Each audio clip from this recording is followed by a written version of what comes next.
ब्रह्मा के 4 पुत्र अपने पिता के शिल्प की प्रशंसा करते ब्रह्मांड में घूम रहे थे। वे शिव के आगे नतमस्तक हुए। उन्होंने सप्तऋषि से वार्ता की और प्रत्येक क्षेत्र में उपलब्ध ज्ञान को आत्मसात किया। सभी लोकों में घूमते हुए चारों कुमार विष्णु के निवास और मुक्ति के धाम वैकुंठ लोक के द्वार पर पहुंच गए। 6 द्वार पार करने के बाद वे 7वें द्वार को पार करने ही वाले थे कि उन्हें 2 लोगों की आवाज़ सुनाई दी। रुको! 2 जोड़ी भुजाएं उनका मार्ग रोक रही थी।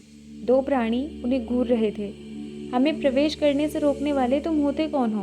ब्रह्मा के पुत्रों ने पूछा। हम वैकुंठ के द्वारपाल हैं। चतुर्सन ने उन्हें पार करने का प्रयास किया, किंतु सफलता नहीं मिली। उनका मार्ग रोककर खड़े दोनों द्वारपाल इस बात से अनभिज्ञ थे कि उन प्रबुद्ध मुनि कुमारों को ब्रह्मा ने सदैव बालवत रहने का आशीर्वाद दिया हुआ था। तुम वैकुंठ में यूं ही टहल नहीं सकते। यहाँ केवल कुछ विशेषाधिकार प्राप्त लोगों को ही प्रवेश की अनुमति है। तुम्हारे नाम क्या हैं? कुमारों ने पूछा। जय और विजय। दोनों में क्या अंतर है? दूसरों पर प्राप्त की गई जीत को विजय कहते हैं, परंतु स्वयं पर प्राप्त जीत को जय कहते हैं। अपने मन और हृदय, विचार और कार्य पर प्राप्त जीत। विजय बाहरी है, किंतु जय आंतरिक उपलब्धि है, और यह सबसे कठिन है। जिन्होंने स्वयं को जीत लिया है, केवल वे ही वैकुंठ को प्राप्त कर सकते हैं। तुम चारों अभी बहुत छोटे हो और तुम्हें संसार का अनुभव नहीं है। तुम यहाँ प्रवेश नहीं कर सकते। हमारे शरीर अवश्य बालवत प्रतीत होते हैं, किंतु हम ब्रह्मा की मानस पुत्र हैं। हम चतुर्सन हैं जो सतत ज्ञान की खोज में भ्रमण करते हैं। श्री हरि को सूचित कर दीजिए कि हम उनके दर्शन करके उन्हें प्रणाम करना चाहते हैं। परंतु जय और विजय ने उन पर विश्वास नहीं किया और यही कहा कि विष्णु आराम कर रहे थे। यहाँ से चले जाओ, वे तुमसे नहीं मिल सकते। उन्हें सब पता है। क्या तुम इतना भी नहीं जानते? तुम लड़कों ने उचित वस्त्र तक नहीं पहने हैं। भगवान तुमसे नहीं मिलेंगे। जाओ यहाँ से। कुमारों ने क्रोध में बोहे चढ़ा ली। परमात्मा के इतने निकट होकर भी तुम दोनों इतने अज्ञानी कैसे हो? भगवान अपने भक्तों को दर्शन देने से कभी मना नहीं करते। वे सदा उनके लिए उपलब्ध रहते हैं। तुम दोनों हमें भगवान से दूर कर रहे हो।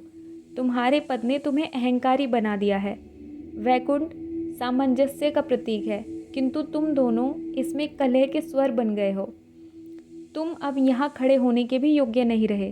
तुमने हमारा तीर्थ स्थल के मार्ग में व्यवधान पैदा करने का पाप किया है और तुम्हें इसका परिणाम भुगतना पड़ेगा। इसी के साथ 4 नन्ही हथेलियों ने जय और विजय पर जल छिड़क दिया।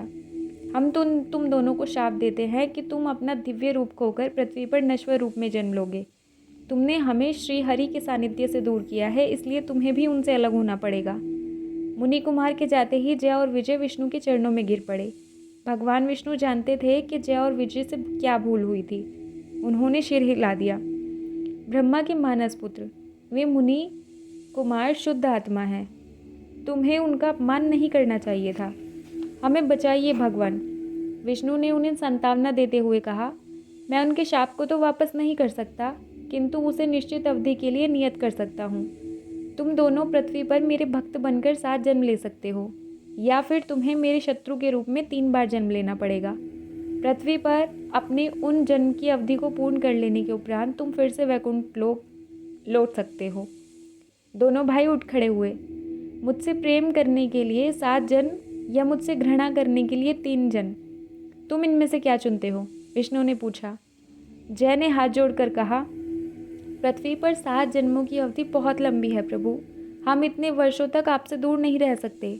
हमें केवल 3 जन्म चाहिए, भले ही इसके लिए हमें उन जन्मों में आपका शत्रु बनकर रहना पड़े।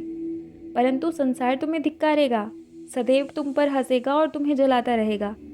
विजय ने मुस्कुराते हुए उत्तर दिया, यदि हम किसी भी तरह आपके पास लौट सकते हैं तो संसार को हमसे घृणा कर लेने दीजिए, किंतु हम पर एक उपकार कर दीजिए। जय ने विनती की, जब भी हम आपके समक्ष शत्रु बनकर आएं तो आपके द्वारा ही हमारा संहार हो।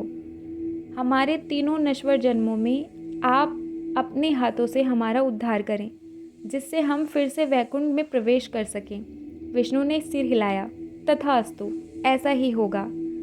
दोनों भाइयों के जाते ही विष्णु ने उनके भविष्य पर दृष्टि डाली। उन्होंने पृथ्वी पर शत्रु रूप में जय और विजय के 3 जन्म देखे। सतयुग में वे हिरण्याक्ष और हिरण्यकशिपु नामक भाइयों के रूप में जन्म लेंगे। त्रेता युग में वे रावण और कुंभकर्ण होंगे और द्वापर युग में वे शिशुपाल और दंतवक्र नाम के चचेरे भाइयों के रूप में जन्म लेंगे। प्रत्येक जन्म में उनका वध विष्णु के द्वारा ही होगा। विष्णु ने आंखें मूंद ली। शरीर खोकर आत्मा को प्राप्त करने के लिए 3 जन्म। यह समझने के लिए जय विजय मात्र शब्द नहीं है, परिभाषित करने हेतु पद नहीं है और न ही आडंबर के लिए नाम मात्र हैं। उन दोनों को 3 जन्म लेने थे। वे एक उद्देश्य की पूर्ति हेतु किए जाने वाला एक प्रयास थे।